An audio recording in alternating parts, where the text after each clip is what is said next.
പ്രിയമുള്ള നല്ല വീട് പ്രേക്ഷകരെ, യേശുക്രിസ്തുവിന്റെ മധുരമുള്ള നാമത്തിൽ നിങ്ങൾക്ക് ഞങ്ങളുടെ സ്നേഹാശംസകൾ.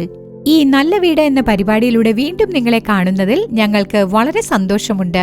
ഇന്ന് നമ്മൾ അധികാരത്തിന് കീഴ്പ്പെടുക എന്ന തലക്കെട്ടിലുള്ള പരിപാടിയാണ് കാണാൻ പോകുന്നത്. ദൈവത്തിന്റെ മക്കളായ നമ്മൾ എങ്ങനെ ജീവിക്കണം എന്നുള്ളതിനായി വിശുദ്ധ വേദപുസ്തകം നമുക്ക് പല നിയമങ്ങളും തന്നിട്ടുണ്ട്. അതിലൊന്നാണ് ഏതു മനുഷ്യനും ശ്രേഷ്ഠാധികാരങ്ങൾക്ക് കീഴടങ്ങട്ടെ എന്നുള്ളത്.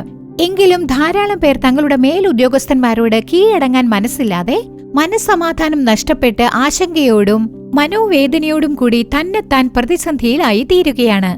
കർത്താവിന്റെ മക്കളായ നമ്മൾ അങ്ങനെ ആയിരിക്കരുത്. നമ്മുടെ മേലധികാരികളോട് നമ്മൾ കീഴടങ്ങുമ്പോഴാണ് നമ്മുടെ ഹൃദയത്തിൽ സന്തോഷവും സമാധാനവും നമ്മുടെ ജീവിതത്തിൽ കർത്താവിന്റെ അനുഗ്രഹവും ലഭിക്കുന്നത്. ഇപ്പോൾ നിങ്ങൾ ആകാംക്ഷയോടെ കാത്തിരിക്കുന്ന ജ്യോതി ചേച്ചി നാടകം നമുക്ക് കാണാം.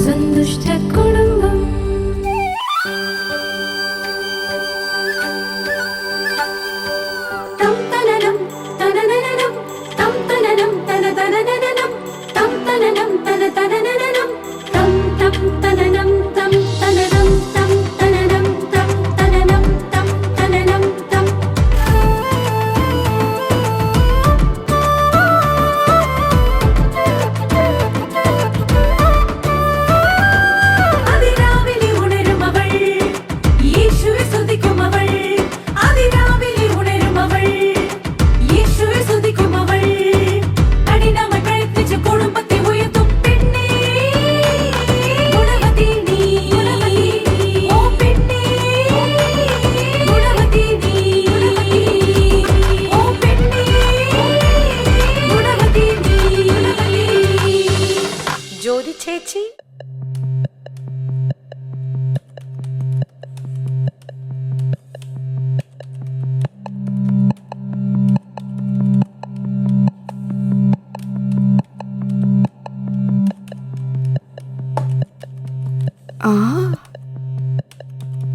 എന്താ ഏട്ടാ, ഭയങ്കര ജോലിയിലാന്ന് തോന്നുന്നു. അതെ അതെ, 2 ദിവസത്തിനുള്ളിൽ ജോലി തീർക്കണം. അവര് വീണ്ടും പ്രഷർ ചെയ്തോണ്ടിരിക്കുക. ഒരുപാട് ടെൻഷൻ ആവാതെ ജോലി ചെയ്യേ. നടന്നു തന്നെ. പുതുതായിട്ട് വന്നിരിക്കുന്ന മാനേജർ ഇരുന്ന് ജോലി നോക്കുമ്പോ ടെൻഷൻ അടിക്കാതെ പിന്നെ എന്ത് ചെയ്യാ? അയാൾക്ക് ജോലി തീരണം. മറ്റുള്ളവർക്ക് എന്തെങ്കിലും ബുദ്ധിമുട്ടുണ്ടോ, വീട്ടിലെ പ്രശ്നമുണ്ടോ, അതൊന്നും ശ്രദ്ധിക്കില്ല. അവരൊക്കെ അങ്ങനെ ചെയ്യൂ. നിർവാഹികളാണെങ്കിൽ ജോലി തീർന്നല്ലേ നോക്കൂ. ശരി, കോഫി കുടിക്കേ. ഇത്തിരി ടെൻഷനെല്ലാം കുറയട്ടെ. അതെന്താ, ഇതിനകത്തെല്ലാം മരുന്നും ചേർത്തിട്ടുണ്ടോ? അതെ, അതിന്റെ ഒരു കുറവുകൂടെ ഉള്ളൂ.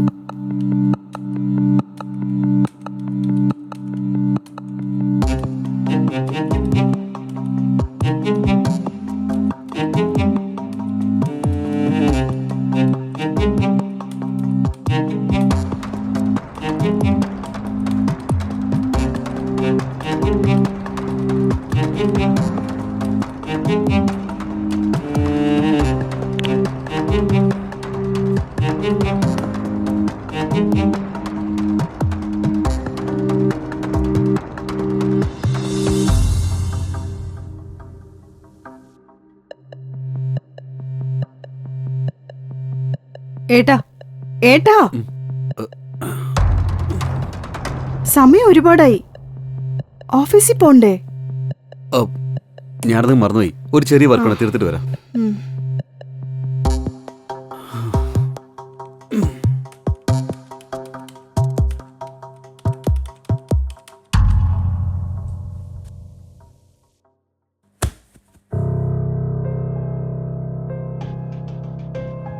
എന്താ ഏട്ടാ, ഇത്രയും ടെൻഷൻ എന്തിനാ?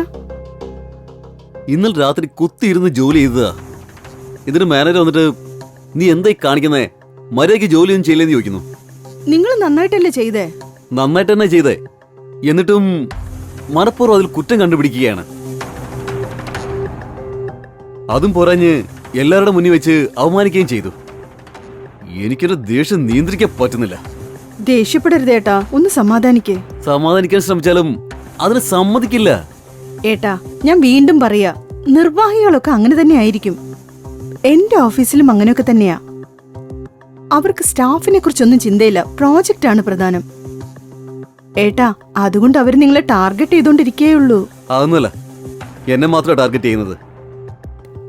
വിട് ഏട്ടാ, നിങ്ങൾ കാണാത്ത ടെൻഷനാണോ? എല്ലാം ശരിയായിക്കോളും.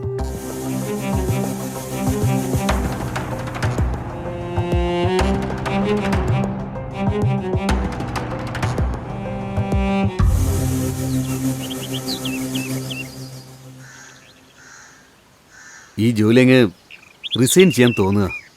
അതെന്താ, വേറെ എവിടെയെങ്കിലും ജോലി കിട്ടിയോ?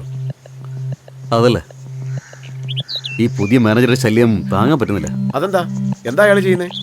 അയാൾ എന്നെ ടാർഗറ്റ് ചെയ്യുക. ഞാൻ എന്ത് ചെയ്താലും അതിൽ കുറ്റം മാത്രമേ അയാൾ കണ്ടുപിടിക്കുള്ളൂ. ഒരു പ്രാവശ്യം പോലും ഒന്നും വിളിച്ച് അഭിനന്ദിച്ചിട്ടേ ഇല്ല. എല്ലാ ദിവസവും വഴക്ക് തന്നെയാണ്. ഞാൻ എത്ര ഹാർഡ് വർക്ക് ചെയ്ത് പ്രോജക്റ്റ് തീർത്താലും ഒരു നല്ല വാക്കുപോലും പറയില്ല. എനിക്ക് ഓഫീസിൽ പോലും പോകാൻ തോന്നില്ല. എടാ, നാട്ടിൽ ഓരോരുത്തര് ജോലിയില്ലാതെ കഷ്ടപ്പെടുക. പഠിത്തമൊക്കെ കഴിഞ്ഞ് ജോലിക്ക് വേണ്ടി അന്വേഷിച്ചോണ്ടിരിക്കുക. ആ സമയത്താ ഉള്ള ജോലി കളഞ്ഞിട്ട് പിന്നെ നീ എന്ത് ചെയ്യൂടാ? ഒന്ന് ക്ഷമയോടെ ഇരിക്കടാ. ക്ഷമയോടെ ഇരിക്കാനോ? വേറെ കമ്പനി ഒന്നും ഇല്ലാണ്ടാണോ? എനിക്ക് ജോലി തരാൻ 1000 കമ്പനികളുണ്ട്. 1000 കമ്പനി കാണും, പക്ഷേ നിനക്ക് ജോലി തരാൻ ഏത് കമ്പനിയാ ഉള്ളത്? ആലോചിക്കാതെ തീരുമാനങ്ങൾ എടുക്കരുത്, അത്രേ ഞാൻ പറയുന്നുള്ളൂ.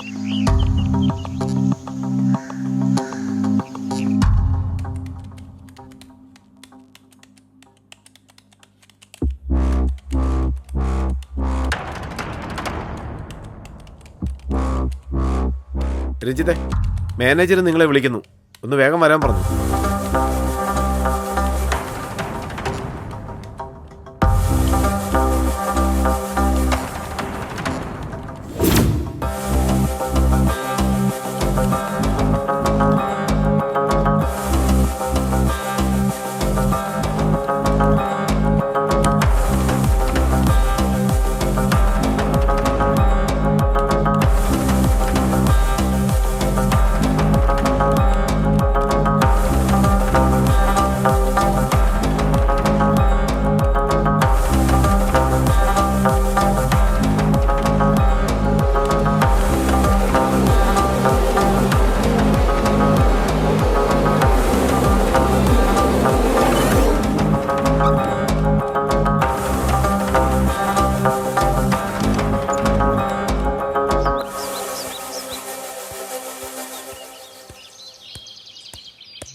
എന്തു പറ്റിയടാ? എന്തിനാ വേഗം വരാൻ പറഞ്ഞേ? നിന്റെ സിഗരറ്റ് വല്ലതും ഉണ്ടോ? എന്തെന്നാടാ ഇത് പുതിയ ശീലമൊക്കെ? സിഗരറ്റൊക്കെ ചോദിക്കുന്നു. എന്നോട്ടാ നിനക്ക് ഈ ശീലമൊക്കെ? അത്രയ്ക്ക് ടെൻഷനാടാ. എന്തൊരു മനുഷ്യനയാള്. ഓർക്കുമ്പോഴേ ശരീരം വിറഞ്ഞു കയറി വരിക. ഒരു മനുഷ്യനെ ഒരു പ്രാവശ്യം വഴക്ക് പറയാം, 2 പ്രാവശ്യം വഴക്ക് പറയാം. കണ്ടിന്യൂസ് ആയിട്ട് ഇങ്ങനെ ചെയ്തോണ്ടിരുന്ന പിന്നെ എന്താ പറയാ? ഞാനൊരു തെറ്റായിട്ട് വഴക്ക് പറയുകയാണെങ്കിൽ പിന്നെ മനസ്സിലാക്കാം. ഒരു തെറ്റും ചെയ്ത് വഴക്ക് പറഞ്ഞാൽ പിന്നെ എങ്ങനെയാന്ന് പറ. നീ പറയുന്ന വെച്ച് നോക്കുമ്പോ അയാള് നിന്നെ എയിം ചെയ്താ പ്രവർത്തിക്കുന്നെന്ന് തോന്നുന്നു. അങ്ങനെ തന്നെയാ. ഒരു പ്രാവശ്യം എല്ലാവരുടെ മുമ്പ് വെച്ച് ഞാൻ അയാളോട് എതിർത്ത് സംസാരിച്ചു. എന്നിട്ടും ഞാൻ അയാളോട് മാപ്പും ചോദിച്ചു. പക്ഷേ അയാളത് മനസ്സിൽ വെച്ചിട്ടാണ് ഇങ്ങനെ പെരുമാറുന്നതെന്ന് തോന്നുന്നു. ശരി, കുറച്ചുനാളൊന്ന് കാത്തിരിക്കേ, എല്ലാം ശരിയാകും.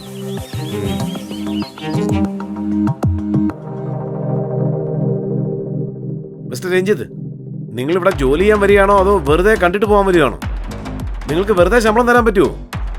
പറയുന്ന ജോലി മര്യാദയ്ക്ക് ചെയ്യില്ല, ചെയ്യുന്നതെല്ലാം തെറ്റായിട്ടാ. റിസൈൻ ചെയ്യുന്നതാണ് ഏറ്റവും നല്ലത്.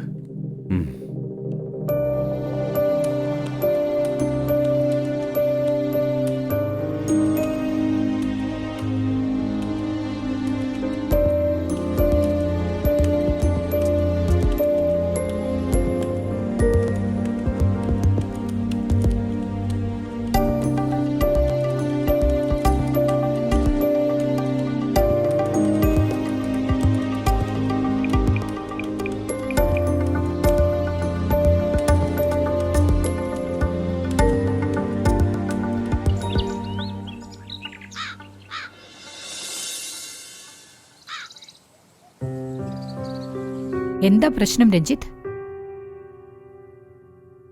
ഓഫീസിലെ പ്രശ്നമാണ് ചേച്ചി. കാര്യം എന്താന്ന് തെളിച്ചു പറയേ. നിങ്ങൾ റിസൈൻ ചെയ്യാൻ മാത്രം ഇപ്പൊ എന്താ പ്രശ്നം? പുതിയ മാനേജറാണ് ചേച്ചി പ്രശ്നം. ഞാൻ എന്ത് ചെയ്താലും അതിൽ കുറ്റം കണ്ടുപിടിക്കുന്നതാണ് അയാളുടെ ജോലി. ആര് തെറ്റ് ചെയ്താലും ഞാനാണ് വഴക്ക് കേൾക്കുന്നത്.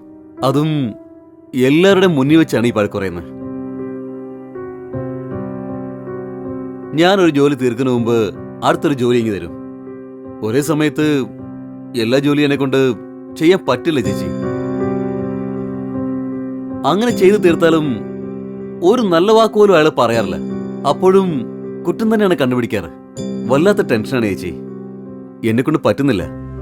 അതുകൊണ്ടാണ് ഞാൻ റിസൈൻ ചെയ്യാൻ തീരുമാനിച്ചത്. റിസൈൻ ചെയ്ത പ്രശ്നം തീരുമെന്ന് തോന്നുന്നുണ്ടോ? പറയൂ രഞ്ജിത്ത്, പ്രശ്നം തീരുവോ? തീരില്ലല്ലോ. വേറൊരു ഓഫീസിലേക്ക് പോയാലും അവിടെയും ഇതേ പ്രശ്നം തന്നെ ഉണ്ടാവും. എന്നുവെച്ച് ഓരോ ഓഫീസായിട്ട് മാറിക്കൊണ്ടിരിക്കാൻ പറ്റുമോ? എപ്പോഴായാലും ഒരു ജോലി ഉപേക്ഷിച്ച് പുറത്തു പോകുകയാണെങ്കിൽ ആദ്യം കർത്താവിനോട് ഉപദേശം ചോദിക്കണം. കർത്താവ് പറയാതെ പുറത്തു പോകരുത്. സാറ ഹാഗാറോട് ദുഷ്കരമായി പെരുമാറിയപ്പോൾ ഹാഗാർ വീട് വിട്ട് ഇറങ്ങിപ്പോന്നു. യഹോവ എന്താണ് പറഞ്ഞത്? അവൾക്ക് കീഴടങ്ങിയിരിക്കുക എന്ന് പറഞ്ഞു. അപ്പൊ വചനമൊക്കെ അറിയാം, എന്നിട്ടാ ഇങ്ങനെയല്ലേ? നിങ്ങൾക്ക് ഈ ജോലി ഉപേക്ഷിച്ച് പുറത്തു വരണമെങ്കിൽ കർത്താവിനോട് ചോദിക്കൂ രഞ്ജിത്ത്. അവൻ പറഞ്ഞാൽ ഇത് ഉപേക്ഷിക്കാം. അപ്പോ വേറൊരു ഓഫീസിൽ ജോലി കിട്ടാൻ കർത്താവ് നിങ്ങളെ സഹായിക്കും. അവന്റെ സമ്മതം ഇല്ലാതെ പോയാ എങ്ങനെയാ അവൻ നിങ്ങളെ സഹായിക്കുക? അതുകൊണ്ട് അയാൾ എന്ത് ചെയ്താലും ഞാൻ മിണ്ടായിരിക്കണമെന്നാണോ?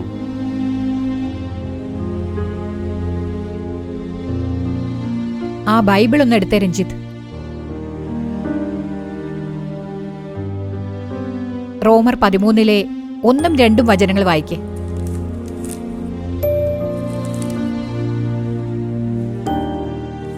ഏതു മനുഷ്യനും ശ്രേഷ്ഠാധികാരങ്ങൾക്ക് കീഴടങ്ങട്ടെ.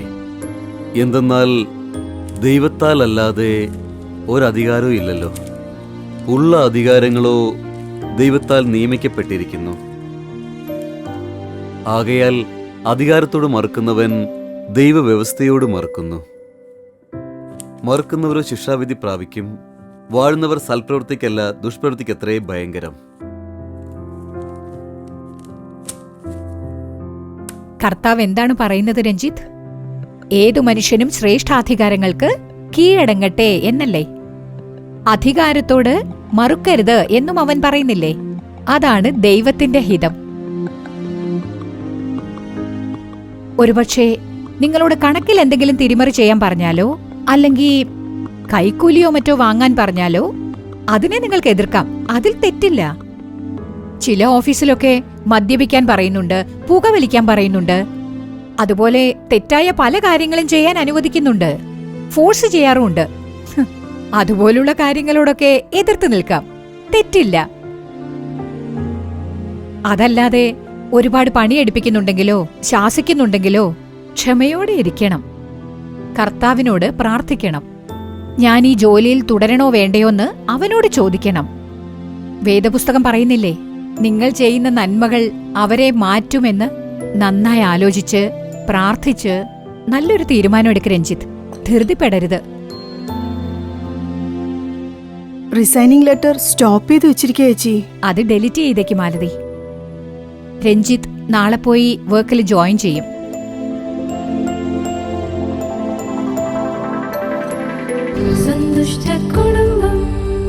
എന്താ പ്രേക്ഷകരെ, ജ്യോതി ചേച്ചി നാടകം കണ്ടില്ലേ? നിങ്ങൾക്ക് പ്രയോജനപ്രദമായിരുന്നോ?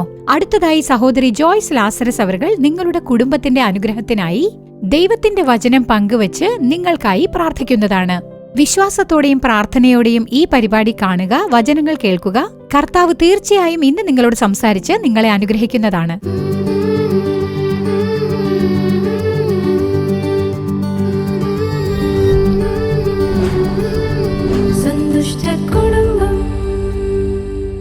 കർത്താവും രക്ഷകനുമായ യേശുക്രിസ്തുവിന്റെ മധുരമുള്ള നാമത്തിൽ നിങ്ങൾക്ക് എല്ലാവർക്കും എന്റെ സ്നേഹാശംസകൾ. ഇന്ന് ഈ പരിപാടിയിലൂടെ കർത്താവ് നിങ്ങളോട് സംസാരിച്ച് നിങ്ങളെ അനുഗ്രഹിക്കുമാറാകട്ടെ. ഇന്ന് നിങ്ങൾ ഒരു നല്ല നാടകമാണ് എല്ലാവരും കണ്ടത്. അധികാരത്തിന് കീഴ്പ്പെടുവിൻ എന്ന തലക്കെട്ടിലുള്ള നാടകം. നിങ്ങൾക്കത് ഉപകാരപ്രദമായിരുന്നിരിക്കും.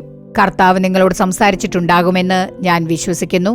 എന്റെ പ്രിയമുള്ളവരെ, നമ്മുടെ കുടുംബ ജീവിതം ഐശ്വര്യപ്രദമാകണമെങ്കിൽ സാമ്പത്തിക അനുഗ്രഹം നമുക്കെല്ലാവർക്കും വളരെ അത്യാവശ്യമാണ്. സാമ്പത്തികം, നമ്മുടെ ജീവിതത്തിൽ പണം വേണം.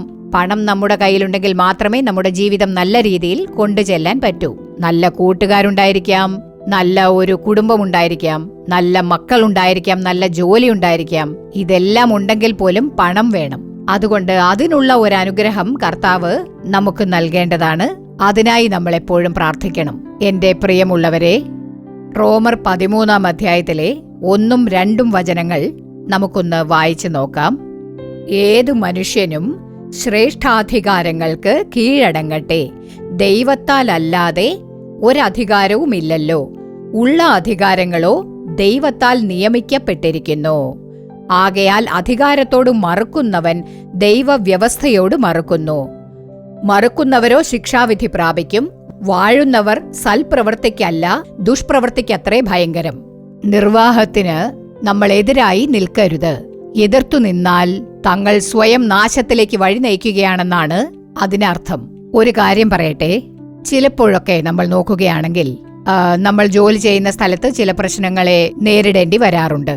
അങ്ങനെ പ്രശ്നങ്ങളെ നേരിടുമ്പോൾ നമ്മൾ തളർന്നുപോയി നിശ്ചലമായി പോകരുത്. എന്റെ പ്രിയമുള്ളവരെ, നമ്മൾ ഒരു സ്ഥലത്ത് ജോലി ചെയ്യുകയാണെങ്കിൽ, അതായത് ഒരു ഓഫീസിൽ ഒരു ഉദ്യോഗസ്ഥന്റെ കീഴിൽ നമ്മൾ ജോലി ചെയ്യുകയാണെന്നിരിക്കട്ടെ, അവർ നമ്മളെ കൊണ്ട് കഠിനമായി ജോലി ചെയ്യിപ്പിച്ചാലും അതിനെക്കുറിച്ച് പിറുപിറുക്കാതെ സന്തോഷത്തോടുകൂടി ആ ജോലി ചെയ്യേണ്ടതാണ്. അപ്പോൾ മേലുദ്യോഗസ്ഥന് ഒരുപാട് പണി എടുപ്പിച്ചാലും അതിനെക്കുറിച്ച് നമ്മൾ പിറുപിറുത്തുകൊണ്ട് ജോലി ചെയ്യാൻ പാടില്ല. അവർക്ക് കീഴടങ്ങണം. മേലുദ്യോഗസ്ഥർ ഒരു നിർവാഹം, അതായത് ഒരു ഓഫീസാണെങ്കിൽ മേലുദ്യോഗസ്ഥർ കാണും. അവരുടെ വാക്കുകൾ നമ്മൾ അനുസരിക്കണം. അവരോട് എതിർത്ത് സംസാരിക്കരുത്. അവർക്ക് കീഴടങ്ങുമ്പോഴാണ് ദൈവം നമ്മുടെ ജീവിതത്തിൽ നമുക്കായി കരുതിയിരിക്കുന്ന അനുഗ്രഹങ്ങൾ നമുക്ക് സ്വന്തമാക്കാൻ കഴിയുന്നത്. അല്ലാതെ എന്നെ വല്ലാതെ അവർ പണിയെടുപ്പിക്കുന്നുണ്ട് എന്ന് കുറ്റം പറഞ്ഞുകൊണ്ടിരിക്കരുത്. പിറുപിറുക്കാതെ ജോലി ചെയ്യുക. നമ്മൾ കഠിനമായിട്ട് തന്നെ ജോലി ചെയ്യേണ്ടതാണ്. അതും സത്യസന്ധമായി ചെയ്യണം. പ്രിയമുള്ളവരെ, കർത്താവ് നമുക്കൊരു ജോലി തന്നിട്ടുണ്ട്. ആ ജോലിക്കായി സ്തോത്രം എന്ന് പറഞ്ഞ് നമ്മൾ ആ ജോലി ആത്മാർത്ഥമായി ചെയ്ത് പ്രയത്നിക്കേണ്ടതാണ്. ഇന്ന് പലരും ഒരു ഓഫീസിലോ മറ്റോ ജോലി ചെയ്യുമ്പോൾ, അവരുടെ മേലുദ്യോഗസ്ഥർ ജോലി കൊടുക്കുമ്പോൾ, അല്ലെങ്കിൽ ഓഫീസിലുള്ള മറ്റാരെങ്കിലും ജോലി കൊടുക്കുമ്പോൾ ധൃതി പിടിച്ച് ജോലി റിസൈൻ ചെയ്ത് ജോലി ഉപേക്ഷിച്ച് പോകാറുണ്ട്. ഇന്ന് ഒരുപാട് പേരെ അങ്ങനെ കാണാറുണ്ട്. ഇന്നൊരുപക്ഷെ ഈ പരിപാടി കാണുന്ന നിങ്ങൾക്കും അങ്ങനെ തോന്നിയേക്കാം, എന്തിന് ഇയാൾക്ക് ജോലി ചെയ്യണം, അതിന്റെ ഒന്നും ആവശ്യമില്ല, വീട്ടിലിരിക്കുന്നതാണ് ഭേദം എന്നൊക്കെ നിങ്ങൾക്ക് തോന്നിയേക്കാം. അങ്ങനെയല്ല എന്റെ പ്രിയപ്പെട്ടവരെ. നമ്മൾ കഠിനമായി തന്നെ അധ്വാനിക്കണം. കർത്താവാണ് നമുക്ക് ഈ ജോലി തന്നിരിക്കുന്നത്. നമ്മൾ കർത്താവിന് വേണ്ടി ജോലി ചെയ്യണം, സത്യസന്ധമായിരിക്കണം എന്ന് പറഞ്ഞ് നമ്മുടെ മനസ്സിലൊരു തീരുമാനം എടുക്കണം. ഉള്ള ജോലി സന്തോഷത്തോടുകൂടി സമാധാനത്തോടുകൂടി ചെയ്യേണ്ടതാണ്. എന്റെ പ്രിയമുള്ളവരെ, ഒരു പയ്യന് ഒരു സ്ഥാപനത്തിൽ ജോലി ഉണ്ടായിരുന്നു. അവൻ ഒരു നല്ല പയ്യനാണ്, നന്നായി ജോലി ചെയ്യുന്നവനാണ്. അങ്ങനെ അവൻ ഒരു ദിവസം ജോലിക്ക് പോയ സമയത്ത് അല്പം വൈകിപ്പോയി. ഉടനെ അവന്റെ മാനേജർ വരാൻ എന്താ വൈകിയത് എന്ന് ചോദിച്ചപ്പോൾ ഇവന് ദേഷ്യം വന്നു. ഈ പയ്യന് ദേഷ്യം വന്ന ഉടനെ ധൃതി പിടിച്ച് ഒരു റെസിഗ്നേഷൻ ലെറ്റർ എഴുതി കൊടുത്തിട്ട് അവൻ പോയി. എനിക്ക് ജോലി വേണ്ട, ഞാൻ വീട്ടിലേക്ക് പോവാണ് എന്ന് പറഞ്ഞിട്ട് അവൻ പോയി. എടുത്തു ചാടിയാണ് അവൻ ആ തീരുമാനം എടുത്തത്. പിന്നീട് അവൻ എന്തുമാത്രം കഷ്ടപ്പെടും എന്നുള്ളത് അവൻ ആലോചിച്ചില്ല. ഓഫീസിലുള്ളവരോ ചുമതലപ്പെട്ടവരോ അതുപോലെ മേലുദ്യോഗസ്ഥരോ നമ്മളെ ഒരു ജോലി ഏൽപ്പിക്കുമ്പോൾ അത് ചെയ്യണം. ആവേശപ്പെട്ട് ദേഷ്യപ്പെട്ട് നീരസപ്പെട്ട് ജോലി റിസൈൻ ചെയ്യാൻ പോവാണ്, ജോലി വേണ്ട എന്ന് പറഞ്ഞ് പോകരുത്. നമ്മൾ കഠിനമായി അധ്വാനിക്കണം.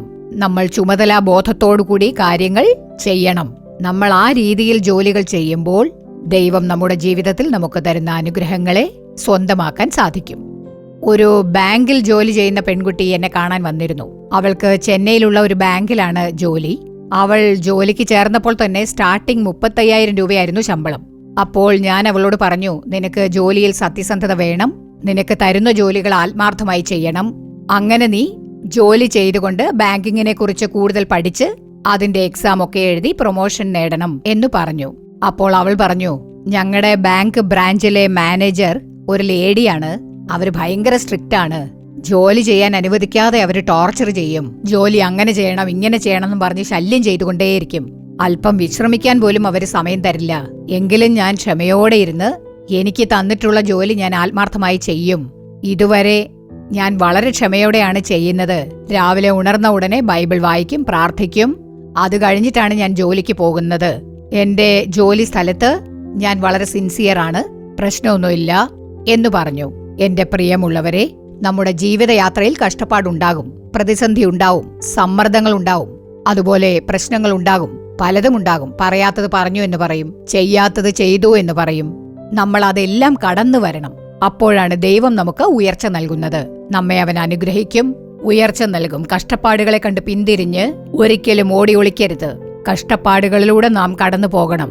വഴി ഇതാണെന്ന് പറഞ്ഞ് കർത്താവ് നമ്മെ വഴി നയിക്കും.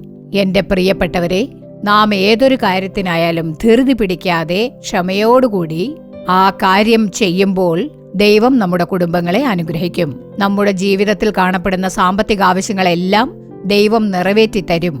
സങ്കീർത്തനങ്ങൾ 55 അധ്യായം 22 വാക്യം പറയുന്നു, നിന്റെ ഭാരം യഹോവയുടെ മേൽ വെച്ചുകൊള്ളുക, അവൻ നിന്നെ പുലർത്തും. നീതിമാൻ കുലുങ്ങിപ്പോകുവാൻ അവൻ ഒരു നാളും സമ്മതിക്കയില്ല.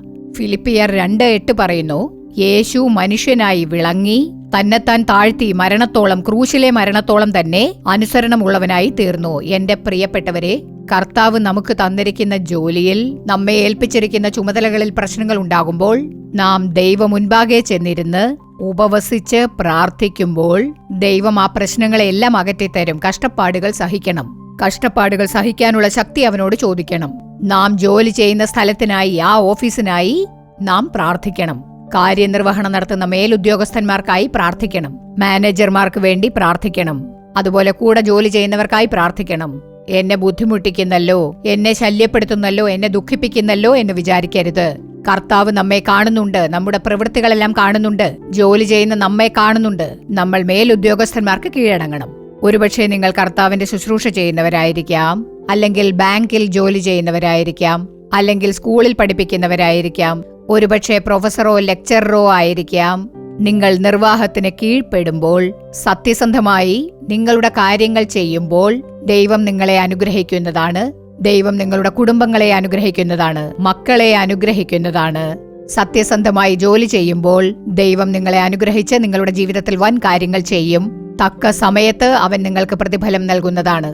തക്ക സമയത്ത് തന്നെ കർത്താവ് നിങ്ങളെ ഉയർത്തി അനുഗ്രഹിക്കും. നമുക്കിപ്പോൾ പ്രാർത്ഥിക്കാം. യേശുവേ, അങ്ങേക്ക് നന്ദി അർപ്പിക്കുന്നു കർത്താവേ. അങ്ങയെ സ്തുതിക്കുന്നു, സ്തോത്രമർപ്പിക്കുന്നു യേശുവേ. കർത്താവെ, അങ്ങയുടെ ഈ മക്കൾക്ക് നൽകിയിരിക്കുന്ന നല്ല ജോലിക്കായി സ്തോത്രമർപ്പിക്കുന്നു യേശുവേ. അങ്ങ് നൽകിയിരിക്കുന്ന നിർവാഹത്തിനായി നന്ദി അർപ്പിക്കുന്നു യേശുവേ. കർത്താവെ, ജോലി സ്ഥലത്ത് നല്ല ഉദ്യോഗസ്ഥരെ തന്നതിനായി നന്ദി അർപ്പിക്കുന്നു യേശുവേ. നല്ല മാനേജർമാരെ തന്നതിനായി നന്ദി അർപ്പിക്കുന്നു യേശുവേ. ജോലി സ്ഥലത്ത് കർത്താവെ, അങ്ങയുടെ മക്കൾ നേരോടും ആത്മാർത്ഥതയോടും കൂടി കാര്യങ്ങൾ ചെയ്യുവാൻ പരിശുദ്ധാത്മാവ് കൃപ നൽകി വഴി നയിക്കണേ. പ്രശ്നങ്ങൾ വരുമ്പോഴും, പോരാട്ടങ്ങൾ വരുമ്പോഴും, സമ്മർദ്ദങ്ങൾ വരുമ്പോഴും അങ്ങയെ വിട്ടിവർ ഒരിക്കലും പിന്മാറരുതേ. മുന്നോട്ട് വെച്ച കാൽ പിന്നോട്ടെടുക്കാതെ കർത്താവേ, അങ്ങയുടെ ഈ മക്കളെ അങ്ങ് കാത്തുകൊള്ളണമേ യേശുവേ. യഹോവയുടെ മേൽ ഭരമേൽപ്പിച്ചാൽ അവൻ നിങ്ങളെ കാത്തുകൊള്ളുമെന്ന് പറഞ്ഞിട്ടുള്ളതുപോലെ കർത്താവെ, എല്ലാ ഭാരവും അങ്ങയുടെ മുൻപാകെ ഇറക്കുകയാണ്. കർത്താവ് കൃപ നൽകി വഴി നയിക്കണേ. കർത്താവെ, അങ്ങയുടെ ബൈബിളിന് പ്രാധാന്യം നൽകുവാനും പ്രാർത്ഥിക്കാനും ഉപവസിക്കാനും, തങ്ങളുടെ കാര്യങ്ങൾക്കായി ഉപവസിച്ച് പ്രാർത്ഥിച്ച് പ്രശ്നങ്ങളെ നേരിടുവാനും പരിശുദ്ധാത്മാവ് കൃപ നൽകി വഴി നയിക്കണേ. ഇവർ ചെയ്യുന്ന എല്ലാ കാര്യങ്ങളിലും അങ്ങ് കൂടെ നിന്ന് ഇവർക്ക് ശക്തി നൽകണേ. മക്കൾ ശക്തി പ്രാപിക്കുവാനും അങ്ങേക്ക് വേണ്ടി ഉണരുവാനും അങ്ങയുടെ സാക്ഷികളായി നിൽക്കുവാനും സഹായിക്കണേ. മക്കളെ അനുഗ്രഹിക്കണേ കർത്താവേ. ഇവരുടെ കുടുംബങ്ങളെ അനുഗ്രഹിക്കണേ കർത്താവേ. ഇവരുടെ സാമ്പത്തിക ആവശ്യങ്ങളെല്ലാം നിറവേറ്റി അനുഗ്രഹിക്കണമേ. ഇവരാഗ്രഹിക്കുന്ന കാര്യങ്ങളിൽ അത്ഭുതം ചെയ്യണമേ. അങ്ങയുടെ നാമം മാത്രം മഹത്വപ്പെടട്ടെ.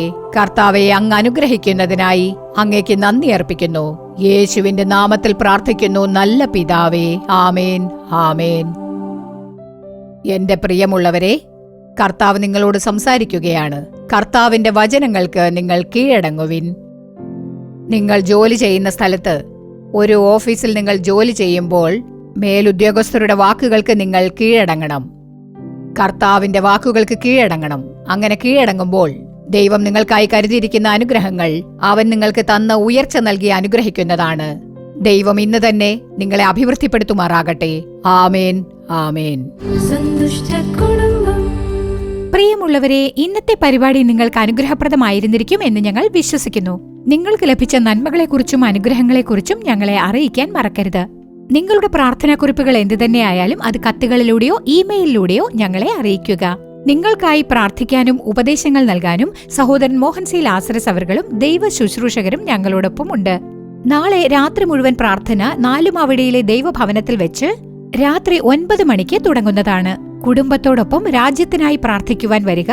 കർത്താവ് ഈ രാജ്യത്ത് വൻ കാര്യങ്ങൾ കൽപ്പിച്ചരുളുന്നതാണ്. അതുപോലെ തന്നെ പ്രാർത്ഥിക്കുന്ന നിങ്ങളുടെ ജീവിതത്തിലും കർത്താവ് വലിയ അനുഗ്രഹങ്ങൾ നൽകുന്നതാണ്. അതേപോലെ നാളെയും മറ്റന്നാളും സംപ്രേഷണം ചെയ്യാനിരിക്കുന്ന വരുവിൻ പ്രാർത്ഥിക്കാം എന്ന പരിപാടി കുടുംബത്തോടെ മറക്കാതെ കാണുക. വീണ്ടും അടുത്തയാഴ്ച ഇതേ സമയം ഇതേ പരിപാടിയിലൂടെ കാണാം. അതുവരെ ദൈവകൃപ നിങ്ങളോടൊത്തുണ്ടാകുമാറാകട്ടെ. For further details and prayer support, contact Jesus Redeems Ministries, Nalumavudi, Thuthukudi District, 628-211. Our phone number 04639-353535. info@jesusredeems.org.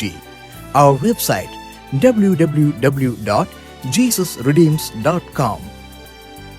God bless you.